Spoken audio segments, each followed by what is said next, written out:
ఓం నమః శివాయ శ్రీమాత్రే నమః. మిత్రులకి శ్రేభిలాషులకి అలాగే నన్ను ఇంతగా ఆదరిస్తున్న యూట్యూబ్ ప్రేక్షకులందరికీ కూడా పేరు పేరు ధన్యవాదాలు.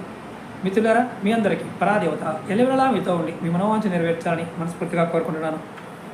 ఈరోజు షార్ట్ వీడియోలో పసిపిల్లలు దృష్టి దోషం వల్ల, గ్రహబాధల వల్ల, భూతబాధల వల్ల అతిగా ఏడవటం, పాలు కక్కుకోవడం, పాలు తాగకపోవడం, ఇలాంటి శారీరకంగా ఇబ్బందులు పడుతూ ఉండడం, కొంతమంది పిల్లలు శుష్కించిపోవడం అంటే బక్కగా అయిపోతూ ఉండడం, ఇలాంటి లక్షణాలు కనిపిస్తుంటే మాత్రం మీరు ఖచ్చితంగా జాతకుడికి చంద్రబలం అంటే చంద్రుడి యొక్క బలం కూడా తక్కువ ఉందని అర్థం.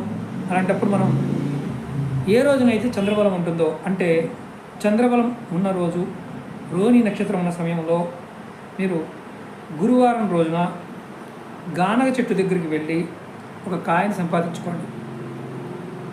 గానగ కాయని పసిబిడ్డ మొలలో మలదారం ఇస్తాం కదా, ఆ మలదాడికి కట్టండి. ఇలాంటి బాధలన్నీ తొలగిపోతాయి, సమస్యల నుంచి బయటపడతారు. అలాగే పిల్లలు చాలా ఆరోగ్యవంతంగా కూడా ఉంటారు. నిరంతరం ఆరోగ్యంతో పాటు ఎటువంటి దుష్టగ్రహ బాధలు కూడా వారి మీద పనిచేయవు. శరీరం కూడా చక్కగా ఎదుగుదల కనిపిస్తుంది. పిల్లలు వృద్ధిలోకి రావడం జరుగుతుంది. ఇది గ్రామీణ ప్రాంతాల్లో చేసేవారు ఇప్పుడు మానేశారు. ఎవరైనా ఇలాంటి చేసేవారు ఉంటే మాత్రం ఖచ్చితంగా కామెంట్ చేయండి.